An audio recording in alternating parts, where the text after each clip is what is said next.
Hello friends, मैं Gautam Kumar best study with Gautam में आप लोगों का पुनः स्वागत करता हूं। जैसा कि आज का जो टॉपिक है बहुत ही महत्वपूर्ण टॉपिक है, जो आप लोगों के ही डिमांड पर मैं बताया हूं, ये बताने का प्रयास कर रहा हूं, क्योंकि आप लोगों का ये कमेंट बार बार आ रहा है कि सर साइंस का जो टॉपिक होता है वो बहुत उलझन भरा है। जैसे बायोलॉजी है, फिजिक्स है, केमिस्ट्री है, तो इसमें से मैं बायोलॉजी आप लोगों को बता चुका हूँ, केमिस्ट्री भी थोड़ा बहुत बता दिया हूँ, लेकिन फिर भी मैं केमिस्ट्री बताऊंगा। तो उसी के तहत आज मैं आप लोगों को कुछ टॉपिक फिजिक्स के जो बहुत ही इंपॉर्टेंट है उसको मैं आप लोगों को समझाने का प्रयास करूंगा। क्योंकि जितने भी एग्जाम बीएसएससी द्वारा लिए गए हैं उसमें जो फिजिक्स से क्वेश्चन पूछे गए हैं बहुत डीपली नहीं पूछे गए हैं, ऊपरी सतह टाइप के पूछे गए हैं। ज़्यादा तो नहीं है, लेकिन जितना भी है कम से कम उतना तो सही होनी चाहिए ना। मान लीजिए कि 25 क्वेश्चन जो साइंस का आ रहा है उसमें से 5 क्वेश्चन या 7 क्वेश्चन 8 क्वेश्चन फिजिक्स से जो आ रहा है, तो कम से कम 7 क्वेश्चन 8 क्वेश्चन सही हो जाए।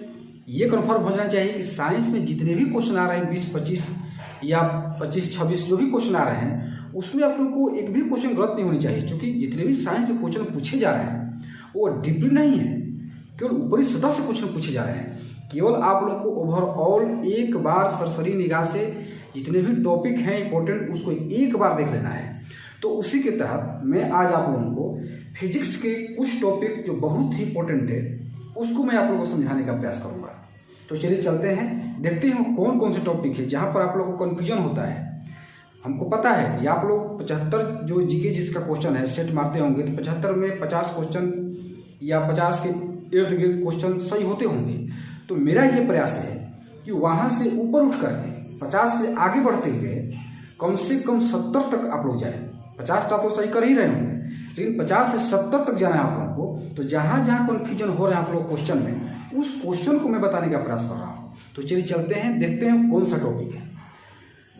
तो देखिए, पहला जो टॉपिक है जो आप लोग पढ़ते होंगे इसका नाम भौतिक राशि का मात्रक। जितने भौतिक राशियां हैं उसका पहले मात्रक आप लोग याद कर लीजिए, उससे क्वेश्चन बार बार पूछ रहे हैं, भौतिक राशि और उसके मात्रक। तो कुछ भौतिक राशि ऐसे होते हैं जहां पर कंफ्यूजन होता है। जैसे देखते हैं कौन सी भौतिक राशि है। ये देखिए, बल है, बल का मात्रक न्यूटन और डाइन सीजीएस मात्रक न्यूटन, एसआई मात्रक डाइन, एसआई मात्रक न्यूटन और सीजीएस मात्रक डाइन। उस वक्त कार्य ऊर्जा दोनों का है जूल और आर्क सीजीएस मात्रक। आप लोग जानते होंगे, पढ़े होंगे, उस कारण आप लोग पढ़े होंगे। मैं कल यहाँ पर आप लोग को डिस्क्राइब कर रहा हूँ। तो शक्ति का मात्रक है वाट, शक्ति कहिए या विद्युत शक्ति कहिए, इसका मात्रक वाट होता है। और देखिए कंफ्यूजन यहाँ से स्टार्ट होता है। कंफ्यूजन होता है ज्योति फ्लक्स, चुंबकीय फ्लक्स, ज्योति तीव्रता, प्रेरक। यहाँ पर आपको कंफ्यूजन होता है क्योंकि ये चार जो भौतिक राशियां हैं चारों कहीं ना कहीं एक टाइप के दिखाई दे रहे हैं आपको।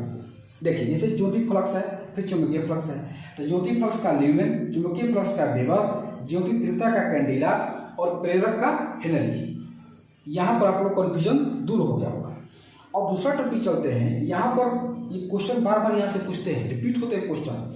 इसे 10 के घात का प्रतीक, जितने भी 10 के घात होते हैं, जैसे 10 के पावर 2 या 10 के पावर -3, 10 के पावर -6, ये क्या है? ये माइक्रोमीटर, नैनोमीटर, ये जो है ये आप लोग को याद करना बहुत जरूरी है। इसमें सब याद नहीं करना है, मात्र 4-5 याद कर लीजिएगा, वहीं से क्वेश्चन आते हैं बार बार। जैसे देखिए, अगर 1 माइक्रोन पूछे तो 10 के पावर -6 मीटर, लेकिन 1 माइक्रो सेकेंड पूछे तो 10 के पावर -6 सेकेंड, बस यही अंतर है। एक नैनोमीटर पूछे तो 10 के पावर -9 मीटर, क्योंकि यहाँ मीटर दिया हुआ है इसलिए यहाँ पर मीटर लग गया है। और एक नैनो सेकेंड यहाँ पर है तो 10 के पावर -9 सेकेंड।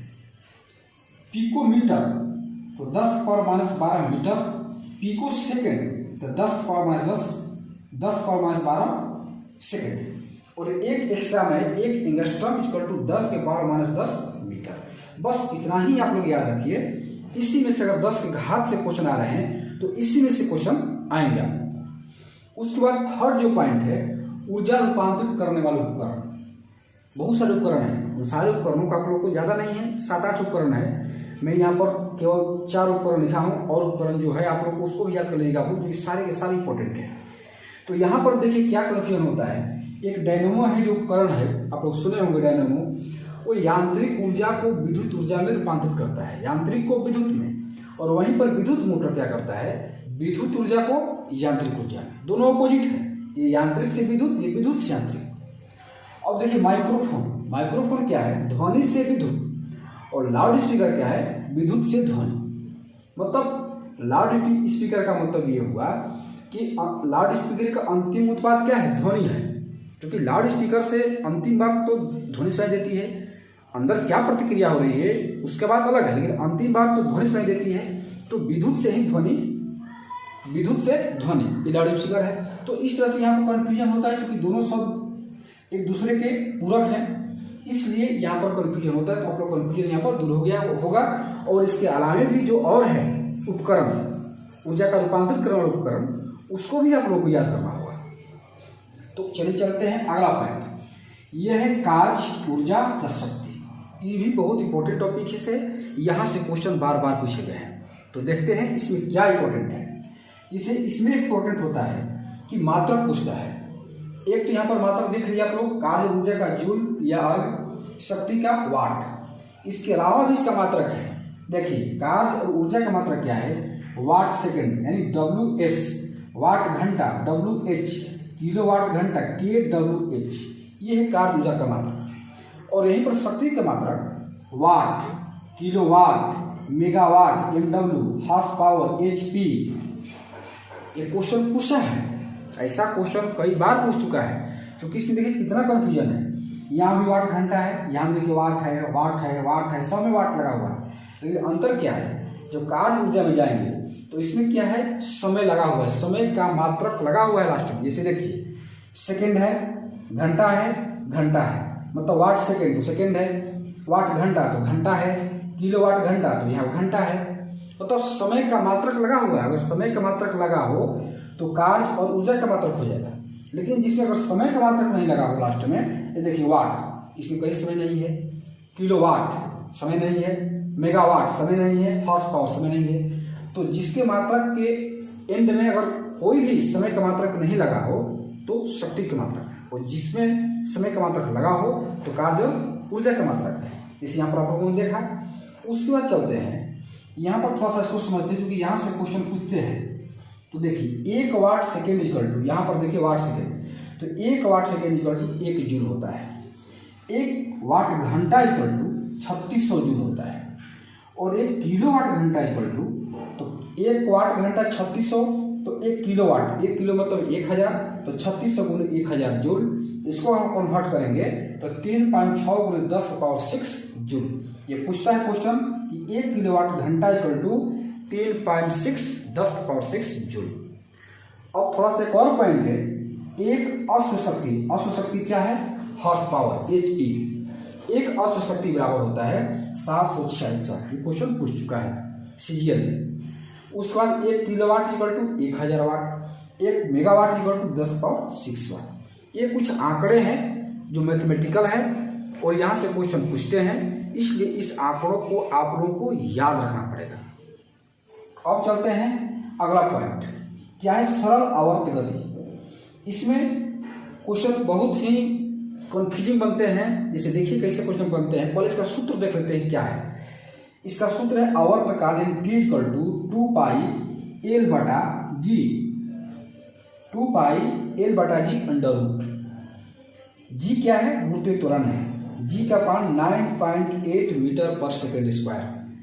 इसका सूत्र हुआ T इक्वल टू यानी आवर्त काल इक्वल टू 2π√L/G। देखिए तो इसमें क्वेश्चन ये पूछता है कि अगर मान लीजिए कोई घड़ी है, लुलक घड़ी, अगर उसको पृथ्वी तल से ऊपर ले जाते हैं, ऊपर कहीं ले जा सकते हैं, चाहे पहाड़ पर ले जाइए, चंद्रमा पर ले जाइए या कहीं ले जाइए, या पृथ्वी तल से नीचे ले जाते हैं, नीचे कहीं भी ले जाइए, तो घड़ी सुस्त होगी या फास्ट चलेगी। ये पहला क्वेश्चन बनता है। तो इसको हम लोग को समझना होगा। पहली बात ये समझना होगा कि जो G का मान है 9.8 मीटर पर सेकेंड स्क्वायर, ये धरती पर जो गुरुत्वीय त्वरण है उसका मात्रक है। लेकिन जैसे ही हम लोग पृथ्वी से ऊपर जाते हैं या पृथ्वी से नीचे जाते हैं तो G का मान कम हो जाता है। ये बात आप लोग ध्यान दीजिए, G के मान में परिवर्तन होता है तो क्या होगा, G का मान 9.8 से कम हो जाएगा। तो जब G का मान कम होगा तो आवर्तकाल क्या होगा, ज़्यादा होगा। जैसे देखिए अगर पाई एल बाटा जी अंडर रूट, इसमें जी का मान कम हो जाए तो आवर्तकाल ज़्यादा होगा। ये आप लोग मैथ पढ़ते होंगे तो आप लोग को पता होगा। तो जी का मान कम होगा तो आवर्तकाल कम होगा, और जब आवर्तकाल कम होगा तो घड़ी सुस्त हो जाएगी।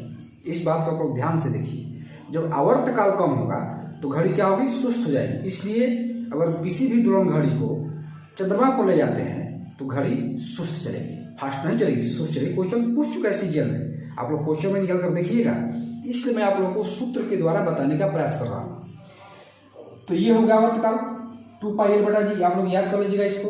इसमें एक और क्वेश्चन बनता है कि भूमध्य रेखा पर या ध्रुव पर जी का मान कितना होता है। तो ध्रुव पर, भूमध्य रेखा पर सबसे कम और ध्रुव पर सबसे ज़्यादा। ध्रुव कहिए या अंटार्कटिक कहिए, जो भी कहिए, वहाँ पर ऑप्शन के अनुसार आप लोग सही कीजिएगा। भूमध्य रेखा पर जी का मान सबसे कम और ध्रुव पर सबसे ज़्यादा, ये होगा आपके यहाँ पर। उसके बाद चलते अगला पॉइंट है ऊष्मा, हीट। ये भी क्वेश्चन बहुत इंपॉर्टेंट है, इसमें भी मैथमेटिकल सूत्र है, इसमें भी क्या है, मैथमेटिकल सूत्र है। इसको देख लेते हैं। C minus 0/5 equal to F, ये C क्या है, सेल्सियस है, एफ है फारेनहाइट, रीमर और केल्विन। तो C माइनस, ये मैथमेटिकल है, देख लीजिए। C minus 0/5 equal to F minus 32/9 equal to R minus 0/4 equal to K minus 273/5, ये है। इसको जब, इसमें क्वेश्चन क्या पूछता है कि कौन सा ऐसा अंक है जो सेल्सियस में और फारेनहाइट में दोनों में सेम होता है। थोड़ा सा क्वेश्चन को आप लोग ध्यान से सुनिए, कौन सा ऐसा अंक है जो सेल्सियस में भी और फारेनहाइट में भी दोनों में समान होता है। तो देखिए -40 degree Celsius, -40 degree Celsius equal to -40 degree Fahrenheit. तो -40 डिग्री को आप लोग याद रखिए, क्वेश्चन पूछ चुका है। अगर -40 डिग्री का मान यहाँ पर रखा जाए और -40 डिग्री का मान यहाँ पर एक के स्थान पर रखा जाए और दोनों को हम कैलकुलेट करेंगे तो दोनों का मान बराबर आएगा। इसका मतलब यही हुआ, दोनों जगह -40 रखकर देखिए, दोनों का मान बराबर आएगा। दोनों का मान 2/5 इसका भी और 2/5 इसका भी आ जाएगा। अब चलते अगला, 0 डिग्री सेल्सियस इक्वल टू होता है 273.15 केल्विन और 0 Kelvin equal to -273.15 degree Celsius. तो जो -273.15 है, ये क्या है, परम शून्य तापमान। परम शून्य तापमान का मतलब ये होता है कि इससे कम तापमान आप प्राप्त नहीं कर सकते हैं, इससे कम तापमान अपना हो ही नहीं सकता है। अधिकतम तापमान की कोई सीमा नहीं है, अधिकतम तापमान की कोई सीमा नहीं है, लेकिन सबसे कम तापमान की सीमा है 273.15 डिग्री सेल्सियस। शरीर का तापमान कितना होता है, 98.6 डिग्री फारेनहाइट ये कहिए या 37 डिग्री सेल्सियस कहिए। ये होगा का उसका चलते हैं मानोनेत्र। मानोनेत्र में ये बहुत इंपॉर्टेंट है, आप लोग देखिए। जैसे एक होता है बैगनी रंग और एक होता है लाल रंग। जब प्रिज्म से आप लोग प्रकाश को गुजारिएगा तो उस प्रकाश जब गुजरेगा तो उसमें से जितने भी 7 रंग निकलते हैं, बैनिया पिनाल आप लोग पढ़े होंगे बचपन में, उसमें बैगनी रंग और लाल रंग से ज़्यादा क्वेश्चन पूछते हैं।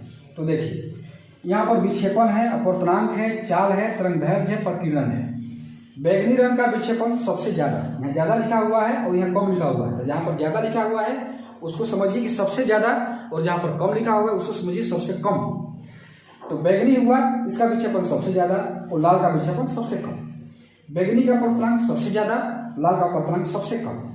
बैगनी का चाल सबसे कम, लाल का चाल सबसे ज़्यादा। बैगनी का तरंगदैर्घ्य सबसे कम, लाल का तरंगदैर्घ्य सबसे ज़्यादा। बैगनी का प्रकीर्णन सबसे ज़्यादा और लाल का प्रकीर्णन सबसे कम। बस इतना ही आप लोग को याद कर लेना है एकदम। इससे क्वेश्चन बार बार पूछे हैं, इसलिए आप लोग इसको कंठस्थ कर लीजिए। उसके बाद दृष्टि दोष, आप लोग जानते होंगे दृष्टि दोष, निकट दृष्टि दोष, दूर दृष्टि दोष, जरा दृष्टि दोष और अबिंदुकता यानी एस्टिग्मेटिज्म। तो निकट दृष्टि दोष के लिए अवतल लेंस, दूर दृष्टि दोष के लिए उत्तल लेंस, जरा दृष्टि दोष के लिए द्विफोक्सी लेंस यानी बाइफोकल लेंस और अबिंदुकता के लिए बेलनाकार लेंस। ये हो गया। अब आप लोग का ध्वनि है, ध्वनि भी क्वेश्चन पूछता है, जैसे अवसरव तरंग, श्रव तरंग, प्रसरव तरंग। अवसरव तरंग उसको कहते हैं जिसका जो हर्ट्ज होता है 20 हर्ट्ज से कम जिसका हो उसको कहते हैं अवसरव। श्रव को 20 हर्ट्ज से 20,000 आप लोग जानते होंगे। प्रसरव है 20,000 से अधिक। उसका कहते हैं डेसिबल। ध्वनि का जो माप होता है डेसिबल में होता है।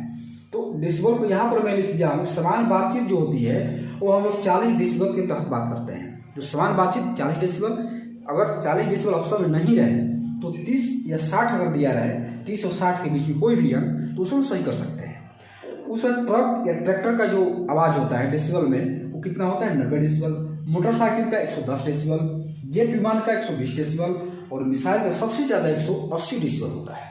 ये ध्वनि के लिए।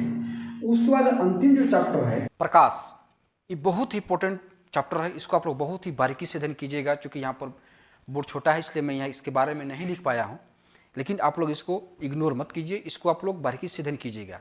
इसमें जो क्वेश्चन बनते हैं अवतल दर्पण से, उत्तल दर्पण से, उत्तल लेंस, अवतल लेंस, जैसे क्वेश्चन होता है कि साइड मिरर, जैसे मान लीजिए कि लुकिंग ग्लास हो, इस मोटरसाइकिल चल रही है उसके साइड में जो आईना लगा रहता है, या ट्रक चल रही है उसके साइड में जो आईना लगा रहता है, पीछे की जो वाहन आ रहे हैं उसको देखने के लिए साइड मिरर या लुकिंग ग्लास, उसमें किस दर्पण का प्रयोग किया जाता है? तो उसमें उत्तल दर्पण का प्रयोग किया जाता है। उसके बाद होता है इस सोलर कुकर में अवतल दर्पण, हेडलाइट में अवतल दर्पण, सर्च लाइट में अवतल दर्पण। तो इस टाइप के जितने भी क्वेश्चन बनते हैं, ऊपरी क्वेश्चन, ज़्यादा डीपली नहीं, ऊपर के जो क्वेश्चन होते हैं उसको आप लोग एक बार सरसरी निगाह से देख लीजिएगा, तो प्रकाश का चैप्टर आप लोगों को सही हो जाएगा। तो आज के क्लास बस इतना ही। कल फिर देखेंगे, एनालिसिस करेंगे कि सीजीएल के लिए कौन सा टॉपिक बहुत इंपॉर्टेंट है, क्योंकि आप लोगों के डिमांड के अनुसार मैं आप लोगों को बता रहा हूँ। क्योंकि आप लोग भी एनालिसिस करते होंगे, आप लोग भी देखते होंगे क्वेश्चन में निकाल करके, तो आप लोगों को पता होगा कि कौन से टॉपिक से क्वेश्चन ज़्यादा पूछ रहे हैं। तो जहाँ भी आप लोगों को लगे कि यहाँ पर कन्फ्यूजन हो रहा है, इसको बताने की जरूरत है, तो आप लोग कमेंट बॉक्स में कमेंट कीजिए और हमको बताइए कि कहाँ पर आप लोग कन्फ्यूजन हो रहा है, तो उसको मैं आप लोग को बताने का प्रयास करूँगा। तो आज का क्लास बस इतना ही। कल फिर हम लोग मिलते हैं। धन्यवाद।